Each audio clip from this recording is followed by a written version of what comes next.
Cabanha MRJ. Nós estamos aqui também, Canil, Pastores do Cerrado. Rafael Rodrigues Jorge, zootecnista, um amigo de longa data que tive a oportunidade de reencontrar nessa etapa sudeste, estado de São Paulo, e hoje aqui na casa dele, na propriedade dele, para a gente conversar um pouco sobre a ovinocultura paulista, conversando aqui da raça Suffolk, falando aqui do Border Collie, falando do pastor Maremana Bruzês, conhecendo esse projeto e a paixão do Rafael. Rafael, falando aqui desse trabalho que você vem desenvolvendo, esse período todo que você vem trabalhando na ovinocultura, como a gente já teve a oportunidade de conversar, como é que você tem visto esse momento da ovinocultura no estado de São Paulo? São Paulo passou por momentos de euforia na ovinocultura, quando nós tivemos aí grandes eventos como a FEINCO, grandes feiras também por várias cidades do estado de São Paulo. Um momento de calmaria, agora retoma de novo, né? A gente vê os produtores entrando com mais profissionalismo na atividade, pelo menos é o que a gente tem percebido nessas visitas que a expedição tem feito. Como é que é o sentimento do zootecnista, selecionador e criador, Rafael? Bom, você já praticamente resumiu tudo, né? A ovinocultura, ela realmente passou por um momento de muita euforia, né? A ovinocultura paulista, ela tem esse formato de ser uma ovinocultura elite, né? Uma ovinocultura de animais puros, por mais que a gente foque em um projeto de carne, de cordeiro e tudo mais, mas a gente tem sei lá se facilidade de ter um produtor que gosta de elite dentro do estado e essa formação de genética, e passou por esses momentos mesmo onde a genética estava em alta, né? E aí teve esse boom, essa avalanche de especuladores que entraram na ovinocultura. E hoje, muitos desses saíram, né? Na verdade, viveram só aquele momento do oba-oba, né? Foi só uma coisa fantasiosa que aconteceu. Alguns permaneceram porque realmente se profissionalizaram e viram que o negócio era rentável, e outros, né, não conseguiram se profissionalizar e acabaram saindo. E hoje eu vejo uma nova onda de pessoas procurando ovinocultura, com o pé mais no chão, pessoas mais sensatas, talvez pessoas que não vieram da indústria, que vieram do campo, mas migraram de outras atividades para a ovinocultura, né, ou estão migrando devagar. E aí são pessoas que já têm esse contato com o campo, né, já sabem a dificuldade do dia a dia, né, já tem mais o pé no chão de fazer conta. Então eu vejo que hoje a ovinocultura, ela não vem mais para substituir nenhuma atividade dentro da propriedade. Ela vem para complementar uma renda dentro de uma propriedade, né? Eu acho que isso é uma coisa interessante. No começo, tinha muita gente assim, não, vamos parar de criar boi, vamos parar de plantar soja, vamos parar de não sei o quê, vamos mexer com ovelha. E eu acho que esse não é o caminho. Né? A ovinocultura é um complemento. Até porque São Paulo tem uma característica, e eu já tive a oportunidade de falar isso em outras visitas, que nós temos um custo de oportunidade da terra aqui, com a plantação, por exemplo, de cana, de laranja, da soja, do amendoim, né? Existe uma competição por essa terra, por esse espaço, e que muitas vezes a ovinocultura sozinha ela não traz essa rentabilidade que essas culturas trazem. Né? Hoje para você, por exemplo, minha região, uma região de cana-de-açúcar, para você concorrer com o arrendamento para cana, é só, no caso, uma pequena propriedade igual a minha, que eu não vou arrendar para cana, né? 3 hectares. Ou uma pessoa que talvez tenha uma fazenda que queira arrendar para cana, mas não quer perder a sede ali, não quer perder aquele espaço de convívio. E aí fica aquela parte ociosa onde ele encaixa a ovinocultura. Entra ali. Área de APP, por exemplo, uma área que aí, não pode plantar cana, então aí talvez você aproveitaria, né, com uma área mais íngreme, que não entra plantação de cana. Fazendas maiores, com áreas planas, possível competir com cana. Então, assim, não tem como a gente almejar uma ovinocultura brigando com outras culturas. Elas vão se complementar, de fato. Né? Você tocou aí no assunto dessa questão da genética, e nós estamos aqui no estado de São Paulo, que é o maior estado consumidor da carne ovina do Brasil. De um lado, nós temos aqui bons selecionadores, como você e outros criadores trabalhando na raça Suffolk, trabalhando na raça Dorper, White Dorper, Ile de France. Né? Nós temos vários criadores de genética no estado de São Paulo, com muita competência trabalhando genética, mas também está faltando cordeiro. Né? Eu visitei vários confinadores aqui, terminadores, frigoríficos, né, que estão fazendo o processamento, o abate, o processamento da carne, e que estão buscando cordeiro fora, buscando cordeiro no Rio Grande do Sul, em Minas Gerais, buscando cordeiro, né, na Bahia, porque não está encontrando aqui no estado de São Paulo. Como é que você vê esse antagonismo, de um lado, né, uma possibilidade de fornecer cordeiros, de outro lado, o produtor trabalhando genética e não ter o rebanho comercial, ou pouco rebanho comercial, e faltando cordeiro no mercado paulista? Bom, primeira dificuldade em se criar ovelha em grande escala, né? A ovelha em clima tropical não é brincadeira, não é para qualquer um, né? Não. E a gente sabe que quando a gente fala em grande escala de produção, 1.000 ovelhas, 2.000 ovelhas, o negócio começa a muda de figura. Muda de figura, né? Então, acho que os desafios são maiores. São muito maiores, né? É. Até você ter 50, 100 ovelhas, tranquilo. Quando você passa a aumentar a escala, o negócio fica diferente. E aí, quando a gente pensa em pequena produção, a gente teria que pensar em cooperativismo. Porque fundamental. Você pode... criar 1.000 ovelhas é difícil, mas criar 10 criadores com 100 ovelhas daria 1.000 ovelhas, né? Você consegue fazer a escala para ter 1.000 ovelhas. O problema é que, culturalmente, o estado de São Paulo não tem essa questão de cooperativismo, né? Não sei se pelo sistema de empresarial do estado de São Paulo, ou até cultural mesmo, o produtor é mais individualista. É individualista. Então isso daí tornou o estado um grande produtor de elite. Porque a elite, por mais que todo mundo seja amigo, todo mundo esteja ali junto no mesmo contexto, é uma competição, claro, né? E todo mundo quer ser melhor do que o outro. Com certeza. E aí acaba que se encaixa dentro do que a gente fala do sistema do paulista, vamos falar assim. Porque o que a gente percebe aqui dos produtores de genética, né, quando você fala produtor de elite, produtor de genética, a gente vê que vocês aqui estão comercializando animais no Brasil todo, né? Alguns produtores até exportando. Vocês têm um mercado que não se restringe, não se limita ao estado de São Paulo. Então vocês têm esse mercado. Agora a gente vê também, por outro lado, essa questão da necessidade de nós termos rebanhos comerciais para atender essa demanda do mercado paulista, né? Então assim, eu vejo duas coisas uma coisa boa e uma coisa ruim nisso tudo aí. Isso aí acontece, né, em tudo. Tem países que exportam matéria-prima e importam tecnologia. Da mesma forma, tem país que exporta tecnologia e importa matéria-prima. Talvez São Paulo seja um exportador de genética e um importador de cordeiro, que seria a matéria-prima. Mas, o que eu vejo no problema dessas duas coisas? Primeiro, o custo, né? Você trazer um cordeiro de fora, você está pagando imposto, frete e tudo mais, que aí acaba onerando para o produtor final. E a segunda coisa é qualidade. Porque a gente exporta uma genética de qualidade, mas nem sempre importa um cordeiro de qualidade. Com a mesma qualidade. E quando eu falo de importar, não é trazer de outro país, que acontece, né? A gente sabe que a maior parte da nossa carne vem de outros países. Mas de estados, talvez, próximos, que não tem a mesma qualidade. E aí a gente se depara com uma coisa bem estranha, que a gente tem o maior mercado consumidor, um mercado exigente, que seria a capital paulista, né, onde se praticam preços maiores, e ao mesmo tempo a gente está colocando uma carne de uma qualidade duvidosa nesse mercado. Poderia ser melhor, né? Poderia ser uma carne com sabor, com características sensoriais, com marmoreio melhor, com uma textura e maciez diferente, que é um cordeiro que a gente sabe produzir, né? Exatamente. E aí a gente pensa assim, fala assim, poxa, temos que aumentar o consumo per capita. Como que faz para aumentar o consumo per capita?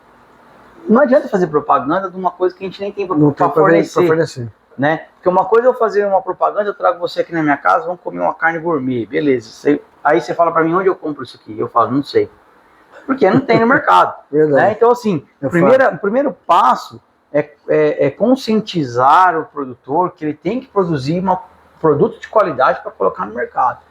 E você vê espaço para crescer o rebanho comercial no estado de São Paulo? Quer dizer, tem demanda, né? Tem possibilidade, tem áreas para isso. Você vê esse espaço acontecer? E o que falta para crescer esse rebanho no estado de São Paulo? Bom, vou falar como criador ou como técnico, como criador? Nós vamos falar do associativismo um pouquinho daqui na frente. É triste falar assim, que a nossa cadeia é toda desorganizada. É um fato. Uma das razões que nasceu o projeto Expedição Bem Brasil foi mostrar quem somos, onde estamos, o que estamos fazendo, porque nós damos a falsa impressão de que somos poucos, né? A gente se torna invisível pela nossa falta de organização, né?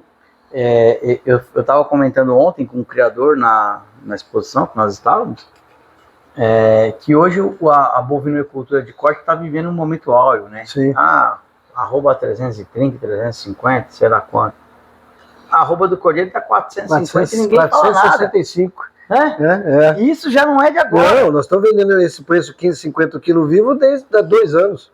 Entendeu? O boi estava a R$200 a arroba, o pecuarista reclamando, morrendo, nós estávamos vendendo a 460. Exatamente. E aí o nego falando assim, a vinocultura não sei o que, a vinocultura não dá certo. A questão é a escala, né? Ou pelo menos a organização para permitir a escala. Organização. Fundamental. Porque escala se tem quando tem organização. Sim. Porque se eu e você moramos perto e você pode produzir um cordeiro mês tal e eu posso mês tal, ou a gente pode se unir e fechar uma carga, tá feita a escala. Então falta o quê? Organização. E aí fala assim, mas não tem abatedouro. Abatedouro no estado de São Paulo só vai ter quando tiver produto. Na realidade nós temos abatedouro. Essa é outra coisa que nós temos que desmistificar. Nós temos abatedouros dedicados à ovinocultura, nós visitamos inclusive um deles, um abraço a Gorete, lá do Dom Pig, mas nós temos também vários frigoríficos com suínos que a linha é mesma, só não entra na escalda, quer dizer, então nós temos plantas frigoríficas que até têm às vezes uma capacidade ociosa, né, e que falta cordeiro na realidade para poder fazer. Para adaptação, né? Aí vem a organização. E aí assim, eu acho que o estado de São Paulo, com a genética que tem, com hoje muitas propriedades sendo picadas por herança, né, que vai passando de herdeiros e vai ficando cada vez menores, mais restritas, eu acho que nós temos muito potencial para, com o cooperativismo, né, com núcleos regionais e tudo mais, formar escala para ter o melhor cordeiro do Brasil. Não tenho dúvida disso. Né? Só que isso precisa ter uma cadeia competente para isso, que envolve técnico, envolve criador, envolve frigorífico, envolve inclusive a fábrica de ração e tudo mais, para que fomente esse mercado. São todos os elos da cadeia que são importantes, né? E para falar de associativismo, cooperativismo, de organização do produtor, no próximo bloco nós vamos tocar exatamente nesse ponto, que é um dos papéis que o Rafael tem desempenhado e desenvolvido aqui no estado de São Paulo. Rapidinho nós voltamos no próximo bloco. A ASPACO, Associação Paulista dos Criadores de Ovinos, possui como propósito fomentar a atividade de ovinocultura no estado de São Paulo, sendo um agente fundamental na cadeia produtiva, realizando uma ampla gama de atividades em todo o estado, com o objetivo de alcançar e atender cada elo da cadeia. Cursos online, cursos presenciais, dias de campo, exposições, projetos regionais de incentivo à ovinocultura, representatividade na Câmara Setorial da Agricultura, lives técnicas, Campeonato Cordeiro Paulista e muito mais.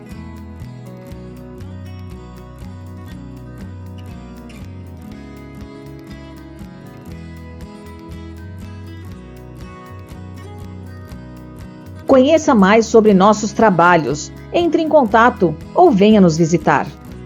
Então, Luciano, aqui é meu lote de matriz, tá? A gente procura manter essas fêmeas o mais natural possível, então elas ficam a campo.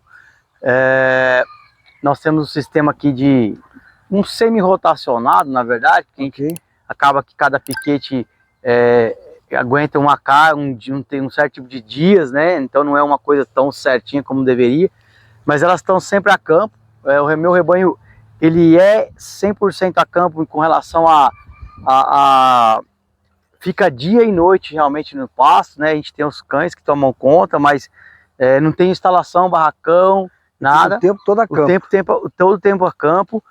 E inclusive o rebanho comercial, que a gente tem algumas ovelhas comerciais, que depois vocês vão ver, elas servem para treinar os cães, né? Hoje elas estão aqui junto com as ovelhas POs. Então assim, o mesmo manejo que eu tenho do rebanho comercial, eu tenho do rebanho PO. Difere, é claro, depois de desmama, essas outras etapas do ciclo, mas a parte de matriz, a gente procura manter essas matrizes realmente no natural para poder realmente fazer uma seleção desses animais. E você veio, inclusive, falando em seleção, você veio trabalhando focado aí no rebanho a pasto. Já o primeiro quesito que você veio trabalhar na seleção foi verminose, né? Resistência à verminose no rebanho, né? A criação aqui, como você já sabe, eu já vim de muitos anos, né? A gente já tem aqui desde 2005, e como a área é pequena, a nossa carga parasitária é uma coisa excepcional, assim, né? Então, se os animais não aguentarem verminose, não tem nem como selecionar. Então, o primeiro quesito de seleção, às vezes a pessoa fala, mas o animal não está no padrão X, não está no padrão Y. A primeira coisa é ele sobreviver e reproduzir. E aí depois a gente foi acertando a questão morfologia, a questão, né, racial do negócio. São todas ovelhas POs. Claro que a gente busca tá com as melhores linhagens que tem no mercado de genética de Suffolk, mas sempre focado na questão produção, funcionalidade do animal.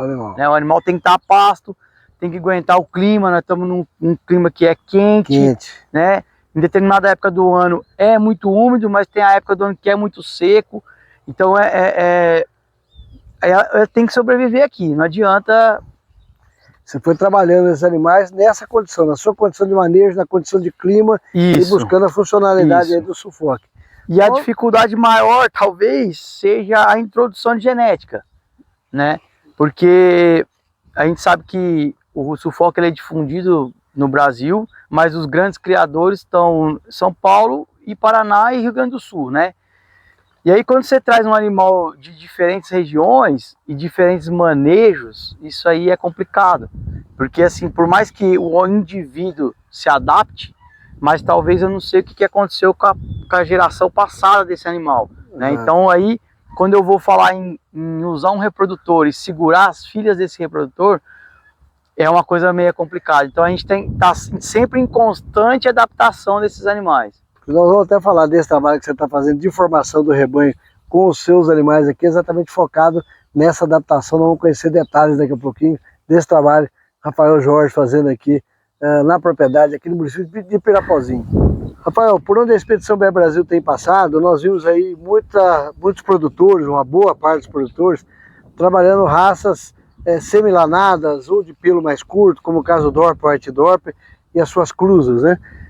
E aqui nessa região que a gente está, a gente já teve a oportunidade de começar a ver a introdução do Suffolk.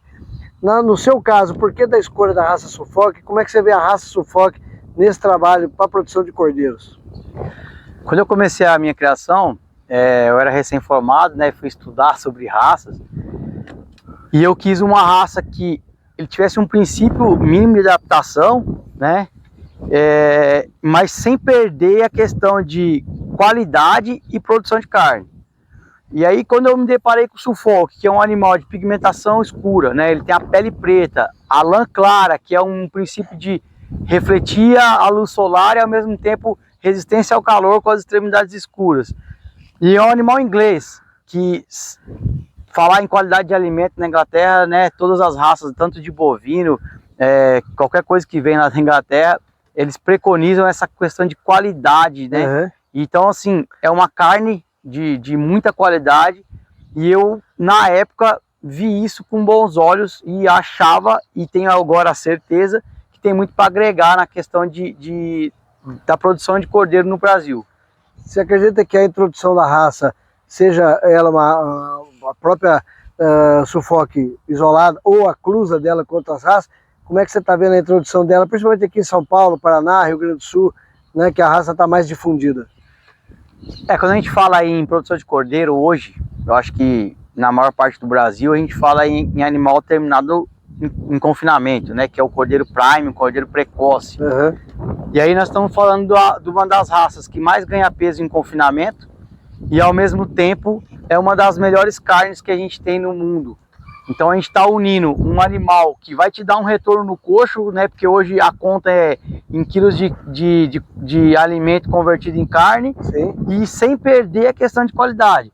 Porque não adianta a gente ter volume de carne para colocar no mercado. Qual que é o nosso problema hoje da ovinocultura? Aumentar o consumo per capita da carne ovina, né? E aí a gente fica trazendo animais de talvez que não tenha tanta qualidade com relação a sabor, maciez, suculência da carne, e colocando no mercado paulista, que é um dos mercados mais exigentes do Brasil. Então, assim, acho que essa equação não fecha da forma que está sendo feita.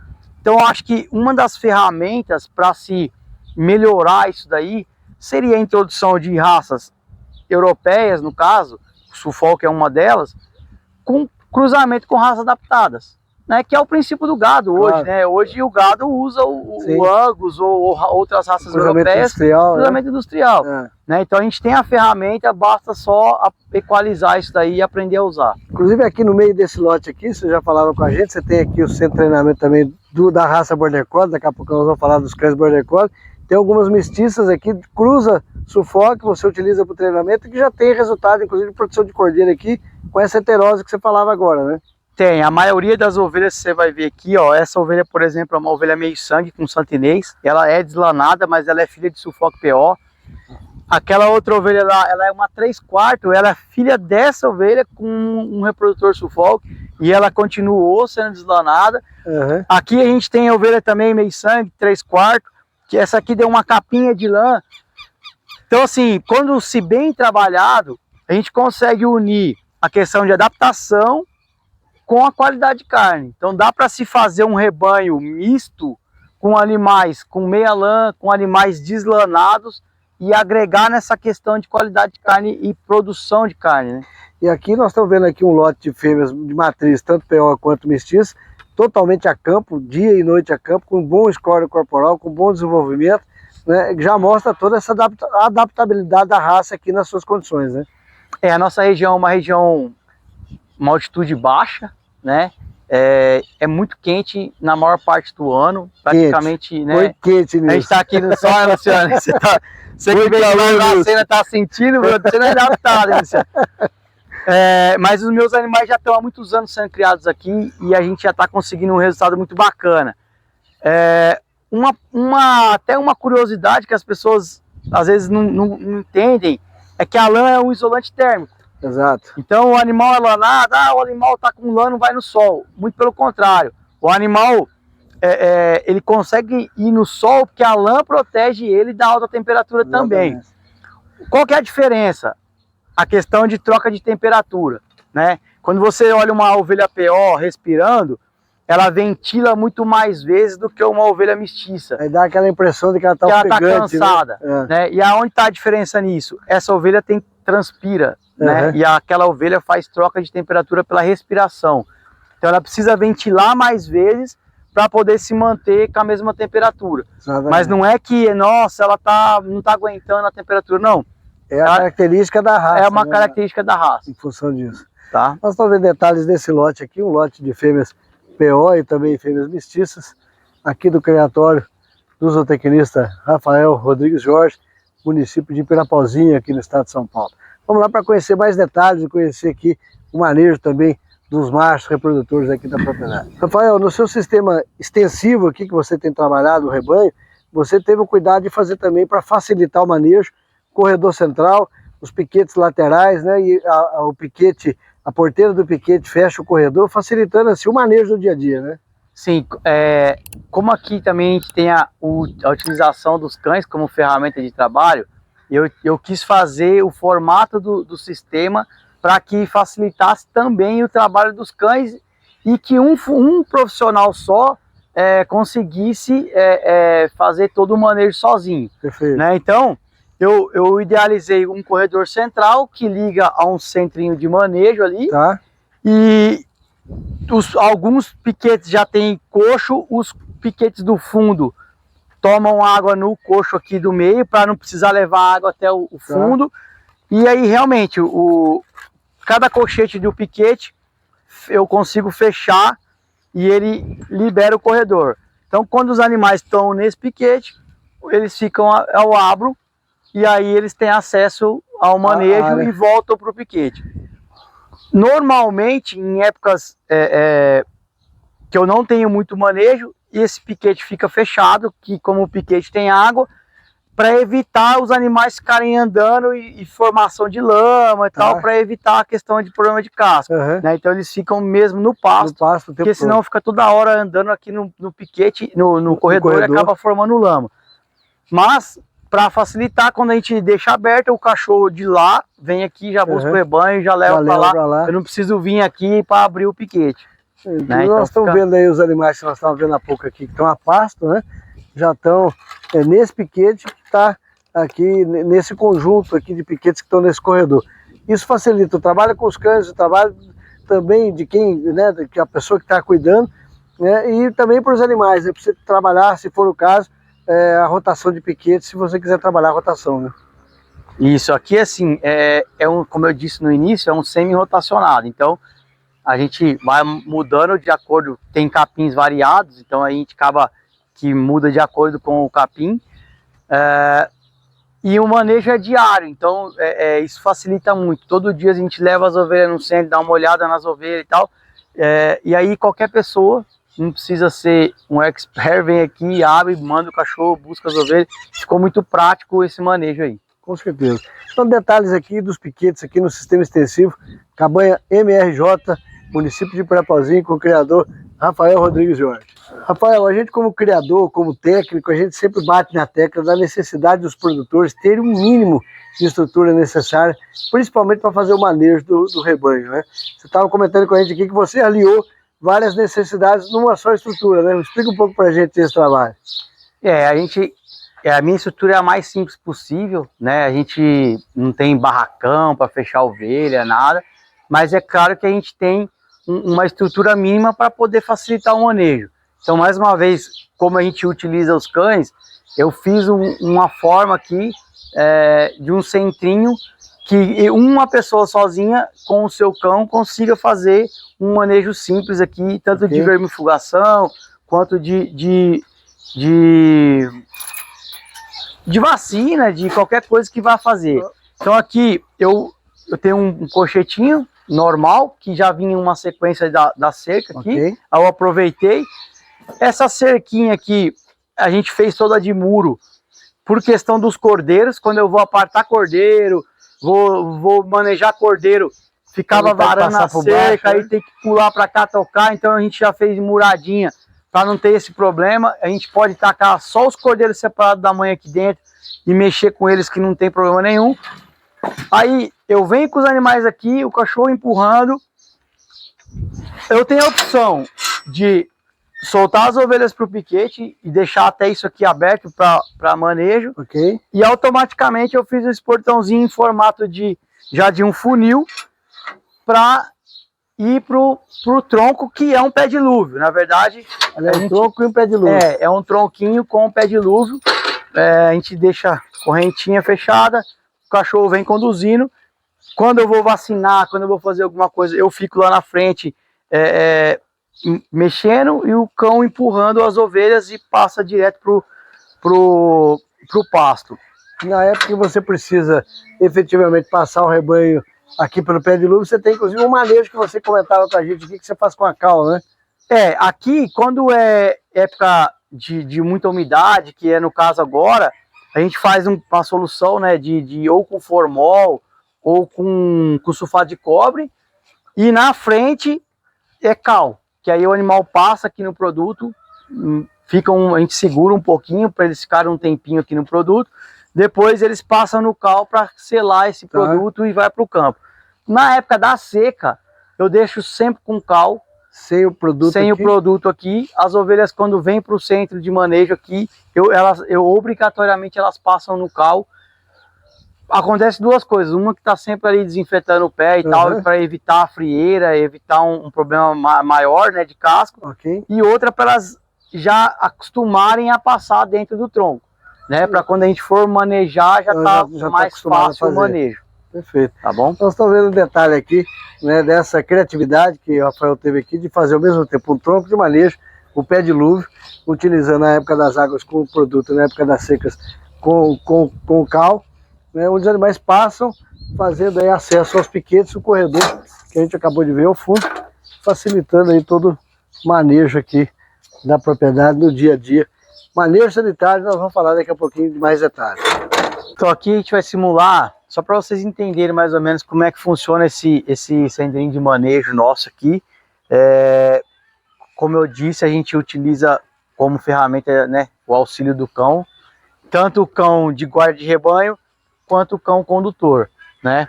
É importante lembrar que essa socialização do cão de guarda de rebanho com o cão condutor é muito importante, que senão não aceita, e mesmo assim eles não aceitam muito bem, então a gente tem que acabar restringindo o cão que vai usar aqui. Eu procuro usar sempre o mesmo cão, ou até tirar os maremanos para poder facilitar esse manejo, e também não estragar os maremanos, para que é a função deles, né? Para que eles não acostumem com cães invadindo o território deles. Claro. Mas aqui eu acho que vai dar para a gente mostrar. Eu vou trazer as ovelhas, vou fazer elas passarem pelo pé dilúvio aí, para a gente simular um servicinho e vocês entenderem como é que funciona o manejo. Vamos lá, conhecer esse manejo aqui. Away. Nós estamos aqui com um lote de ovelhas que estavam a pasto, as ovelhas que vieram aqui para o curral do manejo, para fazer essa demonstração. E aqui nós temos aqui a seringa, né? O primeiro passo aqui onde vai ser trabalhado. O Gap é o nosso patriarca, ele já está com quantos bem anos? Velhinho, já está com 11 anos. 11 anos. A gente vai usar ele só para mexer aqui um pouquinho, mas ele já está meio que encanado com os maremanos. Gap, o Cup.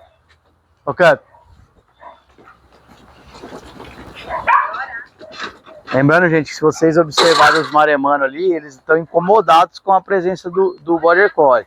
Então a gente tem que ficar sempre atento para que não ocorra nenhum acidente aí. E aqui você fez uma seringa, né, Rafael? Colocando aqui um sistema onde os animais ficam afunilados, e daqui os animais vão efetivamente entrando para dentro aqui desse brete, que é um brete e um pé de luva ao mesmo tempo. Isso, né? Aí aqui no brete a gente consegue, se quiser fechar os animais, se quiser fazer uma vacina, um vermífugo, alguma coisa, ou se for só simplesmente passar no pé de luva, eu acabo dando uma segurada, né? No caso, se for um produto, para que eles permaneçam um tempo a mais ali no produto. No caso do pé de luva. No caso do pé de luva. E aí, se não for necessário, a gente acaba deixando livre. Lembrando que sempre lá atrás, o cachorro que está fazendo o serviço para empurrar no rebanho e tudo mais. Eu vou deixar elas passarem livremente aí, só para agilizar o serviço. Os animais passando no pé de luva, né? E quando não necessário, Rafael deixa o pé de luva esvaziado e passa aqui como tronco de manejo, né? Aproveitando o mesmo espaço para duas funções aí diferentes, né? Com os animais passando aqui nesse espaço do brete. E o cachorro está lá atrás, trabalhando, né? Tocando. O Rafael está ali do lado de cá conduzindo e vai dando comando. O cachorro está tocando os animais aqui, passando o pé de luz. Então aqui o manejo, né? A função, a utilização do cão, do Border Collie, né? Para fazer o manejo. Lá atrás, os pastor malemano que toma conta do rebanho, e uma vez o rebanho passando aí no pé de lúvio, indo a pasto, como se fosse um dia normal. Você está fazendo, obviamente, aqui uma demonstração, mas para vocês entenderem o manejo na propriedade.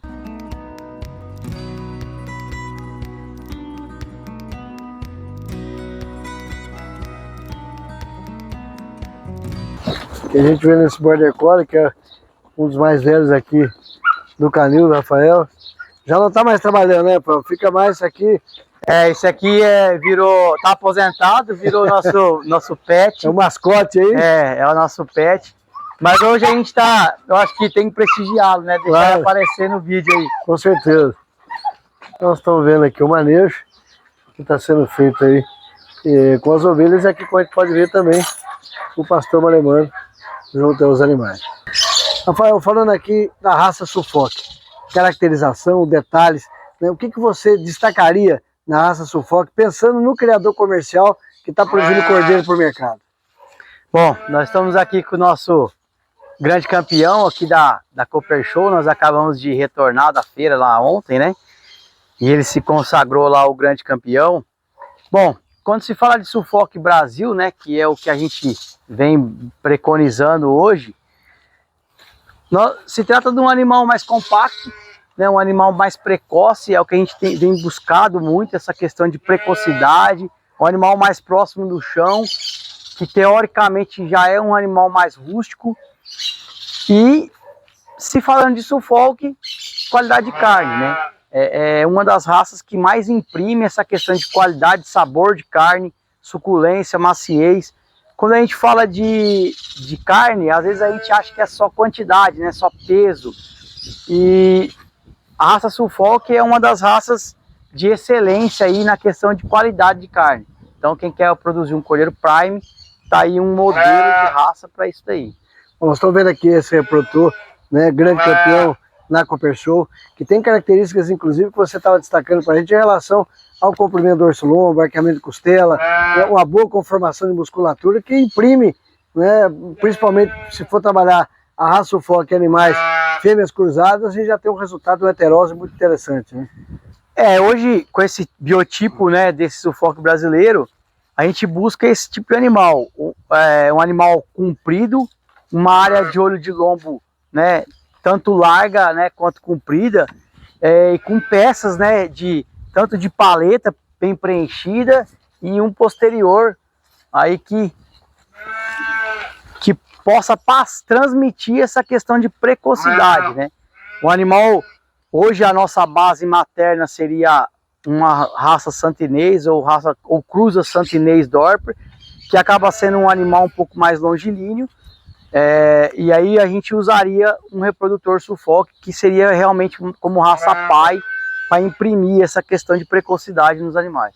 Com detalhes aqui da raça Suffolk, conhecendo um pouco mais, com profundidade, das características raciais e que trazem para o criador comercial a possibilidade de ter reprodutores no seu rebanho que tragam a precocidade, a produção de carne, a velocidade na produção e principalmente qualidade da carne para abastecer o mercado brasileiro.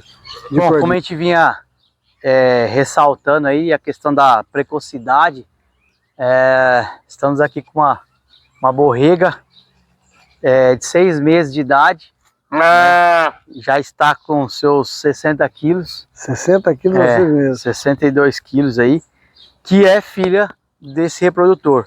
Então a gente consegue ver aí toda a conformação de precocidade, um típico bem frigorífico aí, que é o que a gente vem buscando na raça, né? Um animal compacto e precoce. Então tá aí a prole para mostrar a produção do que é um carneiro com uma precocidade, né?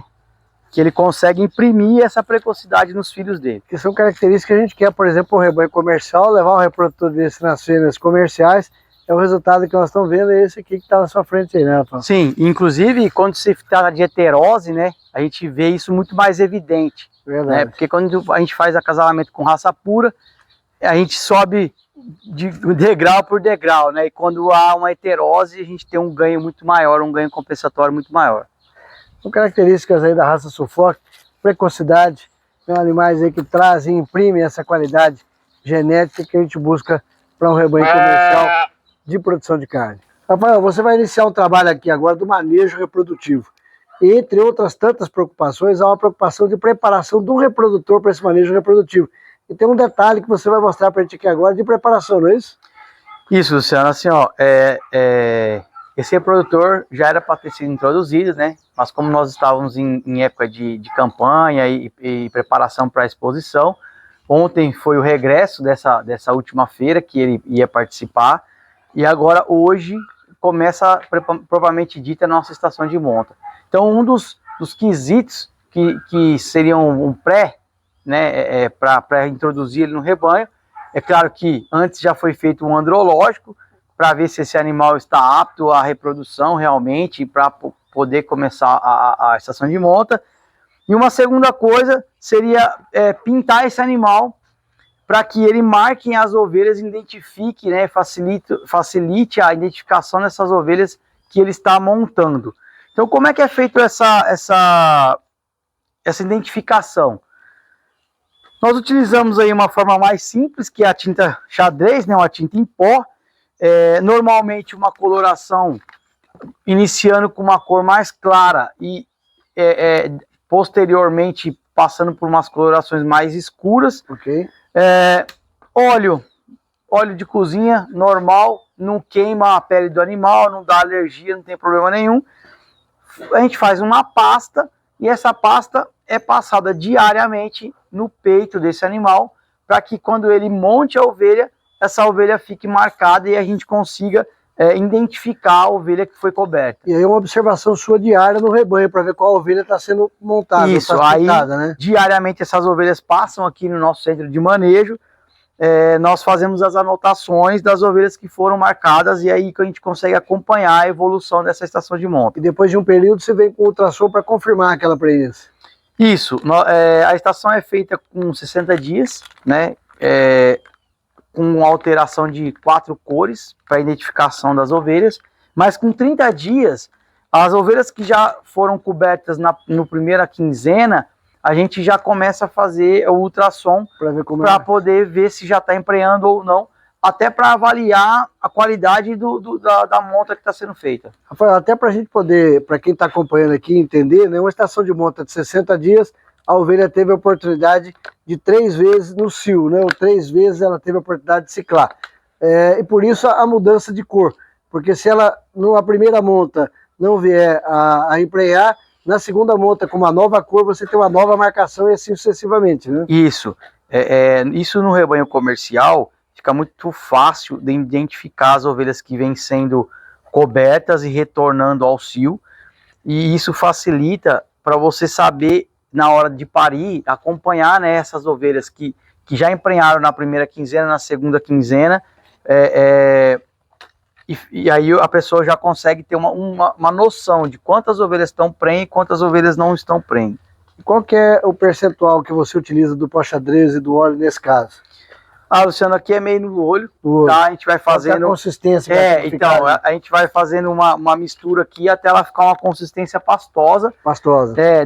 Para não cair e também para não ficar muito seco ao ponto de não marcar a ovelha. Marcar e o carneiro poder ficar no peitoral do animal ali, isso, né? Bom, eu vou deixar a Gabriela misturando aí e vou buscar o reprodutor para a gente fazer essa parte da pintura do animal. Nós estamos vendo aqui, acompanhando a marcação, a preparação da marcação com a tinta. Como a gente estava falando, Gabriela, é importante isso porque você permite ao mesmo tempo ir monitorando aquela monta, as ovelhas que entrarem no cio, e o reprodutor vai fazendo a monta e vai marcando, né, e depois posteriormente confirmando com ultrassonografia, né? Isso, e também para a gente avaliar quantas vezes essa ovelha demonstrou cio, o carneiro marcou ela, de repente ela não emprenhou. Então, se na primeira rodada ela não emprenhar, o carneiro vai cobrir novamente, vai ter aí, né, como foi explicado, a troca de tinta. Então eu vou saber que essa ovelha entrou 2 vezes no cio e pode ser que entre a terceira e não emprenhe, né? Certo. Então ela está demonstrando cio, mas por algum motivo ela não está emprenhando. É até um critério para você ir observando, porque ocasionalmente se ela tornar numa segunda estação de monta a ter essa quantidade de repetições e não emprenhar, é um critério de descarte, inclusive. É um critério de descarte, exatamente. Nós estamos vendo a preparação da tinta, começando aí com uma coloração azul, né? Depois, posteriormente, que outras cores você vem trabalhando? O ideal é sempre começar pelas cores mais claras. Então, na ocasião aqui eu não tenho, mas seria ideal começar por um amarelo, por exemplo. Perfeito. Então, fazer um amarelo, um azul, um verde, depois um preto, um vermelho e um preto, por exemplo, né? Se eu me alongar um pouco mais. Então, sempre do mais claro para o mais escuro. E nesse intervalo de uma estação de monta de 60 dias, você faz a troca de cores a cada quantos dias? Cada 15 dias. Cada 15 dias. Perfeito. Então nós estamos vendo aí a preparação da tinta, né? O pó xadrez aí com o óleo de cozinha, aqui na cor azul. E o reprodutor, que nós vimos há pouco aqui, tivemos a oportunidade de falar sobre o padrão da raça, que o Rafael veio apresentando pra gente, e vai entrar em monta. E aí, Rafael, mais uma vez, né? Um animal que acabou de sair da pista, diga-se de passagem, um campeão na exposição onde participou, e agora vai a campo junto com as ovelhas fazendo a monta. Assim, o nosso manejo, como a gente disse lá no início nas ovelhas, é o mais próximo do natural possível, né? Então, nada impede que um grande campeão faça a monta a campo. Ele tem que suportar isso, né? se isso não for feito, esse tipo de seleção tá errado. Quer dizer, o título não é para pendurar na parede, ele tem que mostrar no campo, não, né? Ele tem que pelo menos reproduzir. O que adianta a pessoa ter um grande campeão que não consegue cobrir? Exato. Né? Só que uma particularidade, e é uma coisa que a gente orienta todas as pessoas a fazerem, se possível, é fazer uma monta noturna. Você consegue ter um desgaste menor do animal com uma eficiência maior na cobertura. As ovelhas, por si só, elas se unem para dormir, né? Elas têm o costume, mesmo que sejam em pastos maiores, mesmo que elas durmam a campo, elas se reúnem para dormir.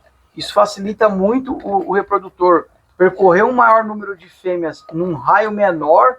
Isso tem um desgaste menor do animal e uma eficiência maior na monta. No momento em que o dia vai estar mais fresco, os animais, como você fala, vão estar gregários ali juntos, e aí logo pela manhã você torna a recolher o reprodutor e só à noite você solta novamente. Isso, esse animal de manhã a gente vai a campo, recolhe ele, aproveita para fazer o manejo das ovelhas que foram cobertas. Esse animal vem para o lugar dele, né, para o piquete ou para uma baia que ele vai ficar durante o dia, recebe uma suplementação, né, normalmente um concentrado aí, uma proteína para suprir a necessidade desse animal. Principalmente no período que ele está em monta, né? Principalmente na monta, que ele tem um desgaste maior.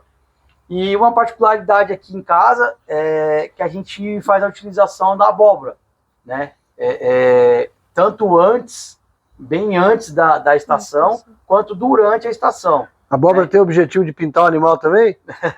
Qual que é a função da abóbora? Não, a abóbora ajuda na qualidade do sêmen, né? Tanto na questão de produção, quanto qualidade de sêmen, e também na questão hormonal, quanto a libido do animal.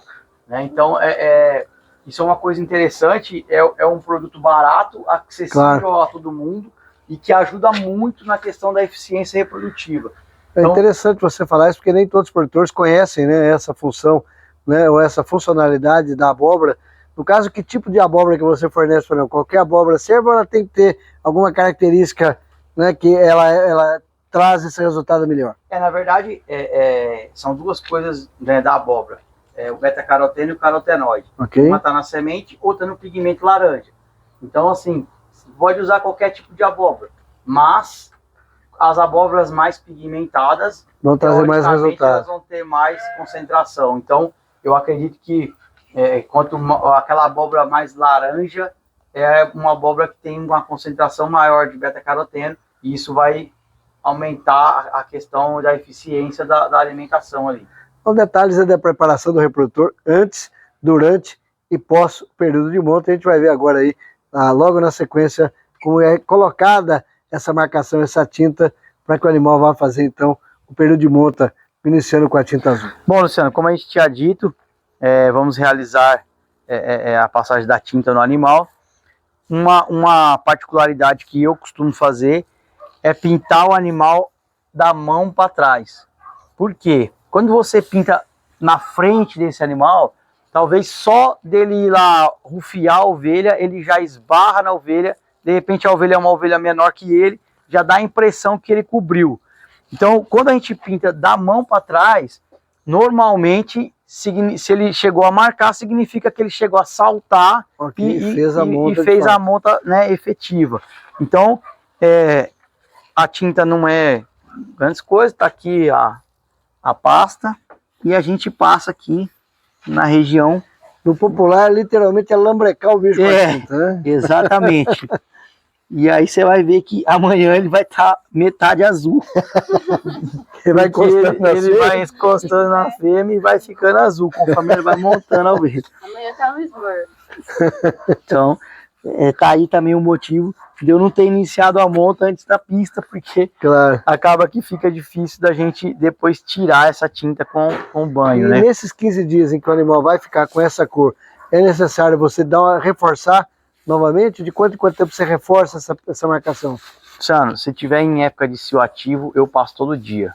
Se tiver em época de cio médio, a gente passa dia sim, dia não, até porque a ovelha fica mais de 24 horas em cio, então não necessariamente você precisa passar todo dia. Ele cobriu uma ovelha hoje, talvez ele vai cobrir a mesma caminho, então não há necessidade. questão de chuva também, né? Claro. Então, se chover, você tem que... Bom, agora é soltar o bicho no meio da Agora é ir fêmea. pro pasto soltar o bicho. Bom, são quase 8 horas da noite, por isso que nós estamos aqui já com um pouco escuro, a luminosidade aqui, a gente está aproveitando uma luz artificial para fazer a gravação. Rafael vai conduzir, então, esse reprodutor, o lote de ovelhas, que está a campo, como a gente mostrou agora há pouco. Bom, o momento da soltura, então, aqui do reprodutor, como eu falei, nós já estamos aqui 8 horas da noite, o piquete aqui, ao fundo, as ovelhas estão aqui. Momento de soltar o reprodutor, né, Rafael? Vamos deixar o bicho trabalhar. Ele tava de férias já, né? Términos da Acabou o férias, sossego. acabou o sossego, vamos deixar o bicho ir a campo. O reprodutor que agora vai ficar aqui no período da noite, as fêmeas ali a pasto. É o momento que ele vai percorrer todo o rebanho, tendo a oportunidade de fazer a monta. E amanhã nós vamos ver o resultado. Aquelas que tiverem marcado efetivamente, nós vamos estar vendo a anotação para o manejo reprodutivo aqui na propriedade. Você sabia que a verminose pode causar grandes prejuízos na sua criação? A verminose resulta em maior mortalidade, menor desempenho reprodutivo, redução na absorção de vitaminas e minerais, menor ganho de peso e baixo crescimento dos animais. Mas existe uma solução eficaz: Bioverme. Com o uso diário e contínuo de 90 a 120 dias, Bioverme garante o controle biológico dos eumintos. Bioverme deve ser fornecido via alimentação animal.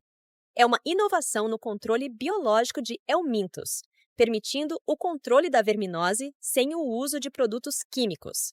Aumente a rentabilidade do seu negócio de forma natural e segura para humanos e animais. Escolha Bioverme e veja a diferença na saúde e desempenho dos seus animais. Bom, Rafael, você tem tido a oportunidade de participar de diversas associações.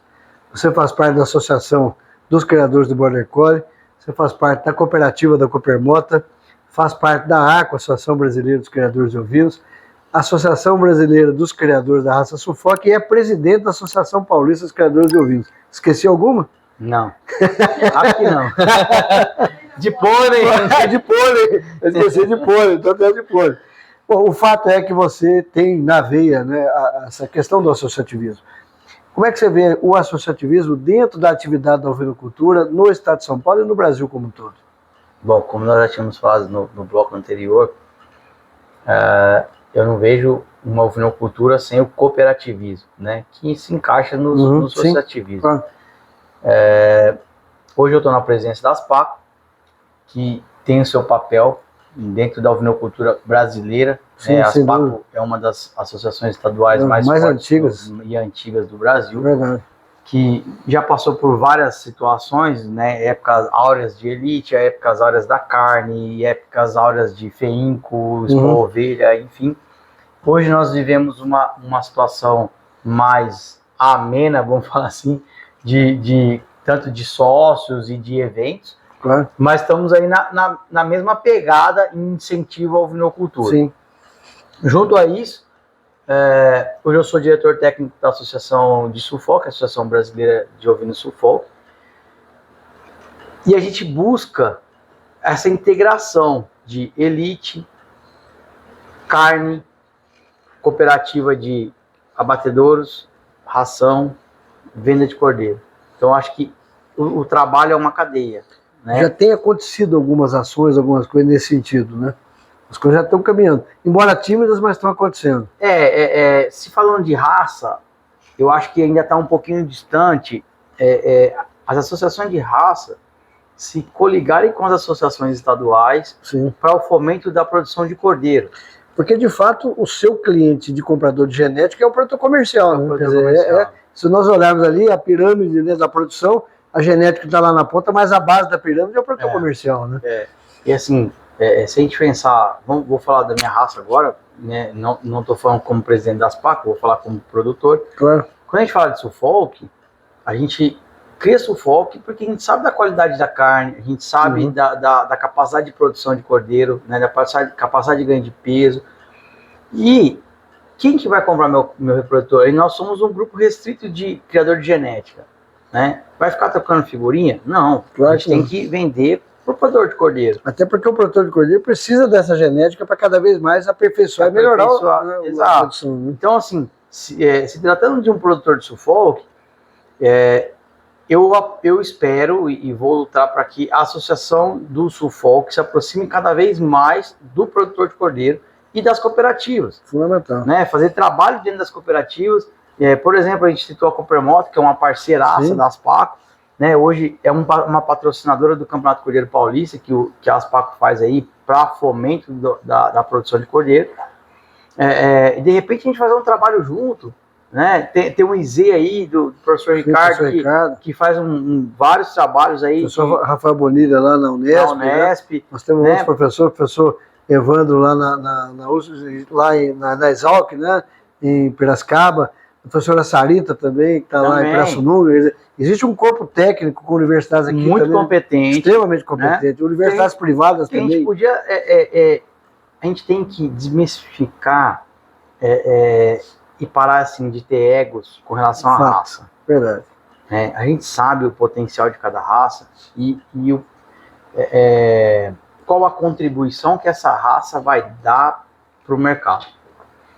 Enquanto a gente não parar primeiro de ter dedos em falar, né? Os técnicos ficam muito preocupados em fazer política e tem medo de falar que essa raça é boa para isso, essa raça é boa para aquilo, essa raça é boa para aquilo.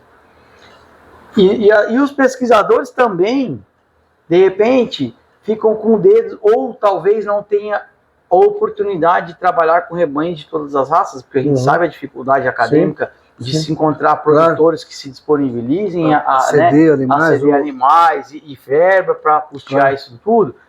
E acaba que algumas raças que têm o maior potencial para proporcionar isso daí acabam se destacando no mercado. É um fato. E a gente, na prática, sabe que talvez essas raças não sejam as melhores raças para certas situações. É verdade. Então, para cada característica, nós estamos, aliás, diga-se de passagem, essa oportunidade de viajar ao Brasil que eu estou tendo com a expedição, cada estado que a gente passa, a gente vê a quantidade de particularidades e peculiaridades que tem os estados. Se você for para o estado de Minas Gerais, são 12 regiões completamente diferentes uma da outra. Você vai para o Espírito Santo, a mesma situação. Rio de Janeiro foi a mesma coisa, aqui em São Paulo está sendo a mesma coisa.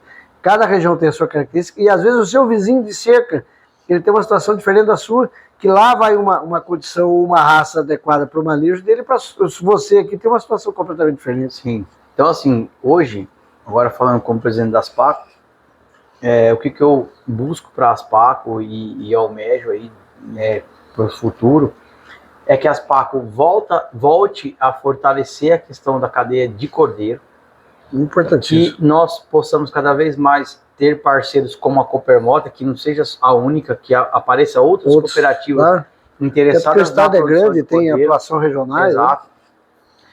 A Coopermoto hoje tem uma marca de carne de cordeiro, então, se tiver a oportunidade de visitá-los lá, conhecer o trabalho. Você imagina se tivesse 3 cooperativas, que é o caso do Paraná, fazendo o mesmo trabalho que tem a carne de cordeiro. Fomentando mais ainda. Quanto de cordeiro precisa para abastecer 2, 3 cooperativas? E aí vem aquela história que você falou no início. Aí nós podemos realmente incentivar para aumentar o consumo, porque começa a ter cordeiro, né?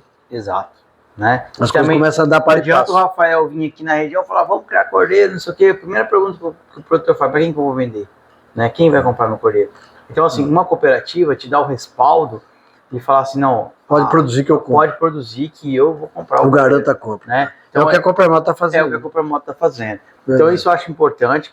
Então, assim, eu como presidente da Aspaco hoje, eu espero que outras cooperativas se interessem pela cadeia produtiva do cordeiro, e que os criadores e pesquisadores comecem a avaliar realmente as raças que elas vão escolher para a produção. Raças e seus cruzamentos, né? Porque nem sempre uma raça pura, eu vou usar às vezes raças e cruzamentos que vão trazer para a gente. Quando eu falo raças, é assim, o que usar num animal cruzado, tá? Não é raça pura. Entendi. Porque às vezes as pessoas são doutrinados a usar determinadas raças, e a gente esquece que tem um leque de raças.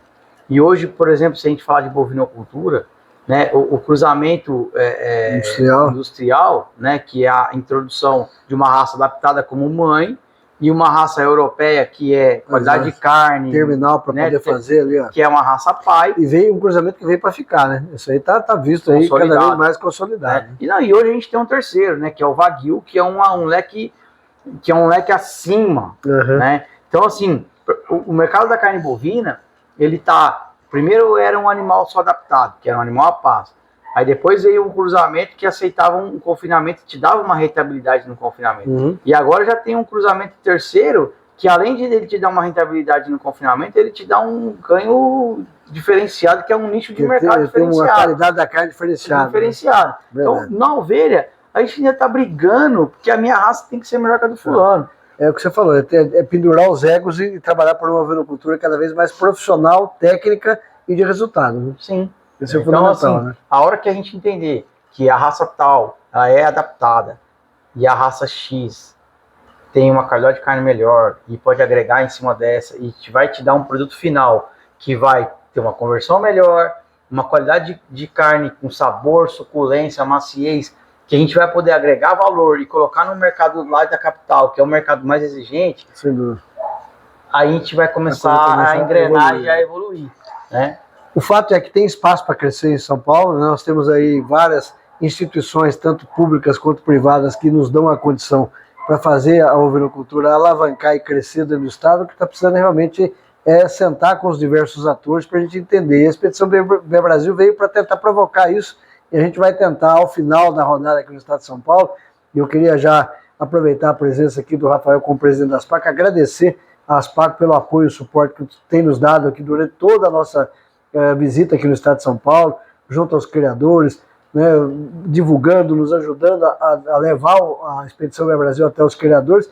E o que nós esperamos como retorno é, ao final dessa rodada aqui no estado de São Paulo, entregar as PACO, entregar à Federação de Estado da Agricultura, a Secretaria da Agricultura do Estado, um diagnóstico, um relatório com aquilo que a gente viu, com sugestões, com proposições, para que a gente possa, de mãos dadas, unidas, aí, fazer a coisa acontecer.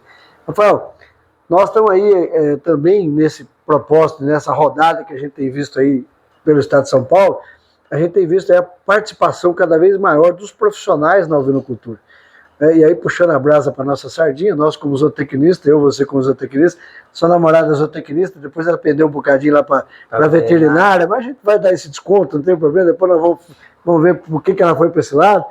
Mas o fato é que cada vez mais nós estamos vendo profissionais entrando na atividade, porque a atividade começa a despontar, começa a se destacar, e as universidades, os centros de pesquisa, também trabalhando vários temas com a ovinocultura e a caprinocultura. Quer dizer, a ovinocultura e a caprinocultura passam a ser tema do dia. Como é que você tem visto isso aqui em São Paulo? Bom, eu acho que são duas vertentes.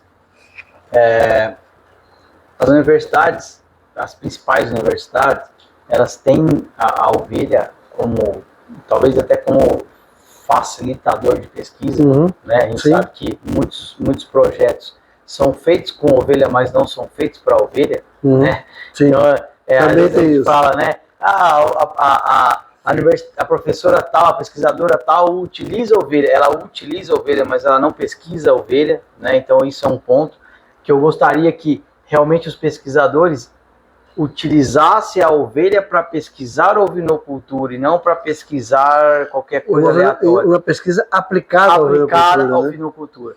Que a maioria das pesquisas não são aplicadas a campo, mas importante o que você ressaltou, que a gente está tendo uma demanda e está tendo pesquisadores engajados nisso aí. Isso daí é bacana. E por outro lado, eu sinto, talvez, assim, que tem muito hoje profissionais entrando no mercado despreparados para a ovinocultura, profissionais modistas, que eles são, talvez, zootecnistas torcedores, eu chamo de profissional, de técnico torcedor, que ele investe uma camisa e aí o time pode estar perdendo e ele vai continuar torcendo, né? E eu falo que técnico não pode ter. Você já viu lá o Parreira, o Zagallo, né? O cara muda de time, ele muda. Aquele lá que ele largou lá, tá perdendo, ele vai para outro e acabou aquele. E a gente não pode ser assim, né? A ovinocultura, ela é maior do que isso. Então, o que acontece com o técnico? Talvez, por falta de opção ou de oportunidade, quando ele vai fazer estágio ou na região que ele está, ele conhece uma determinada raça, um determinado criador, e aquilo ali ele vira uma doutrina.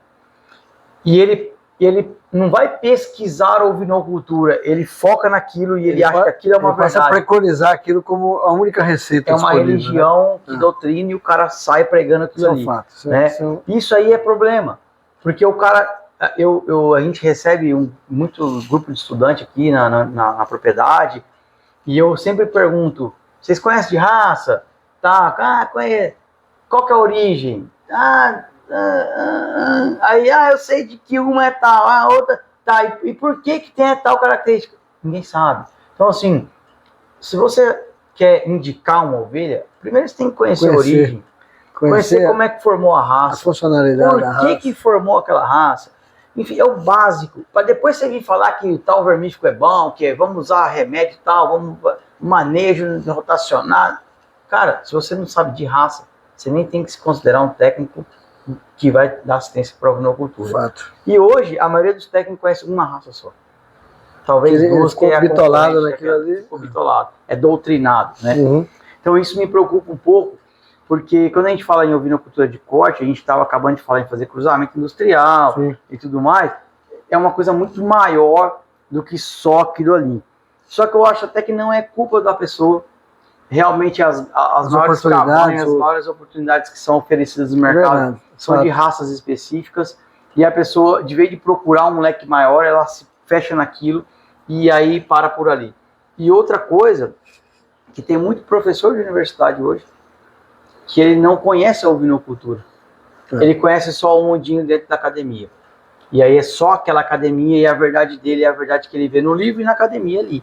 E a ovinocultura, a gente estava discutindo mais cedo, que o Brasil é muito grande. Fato. Né?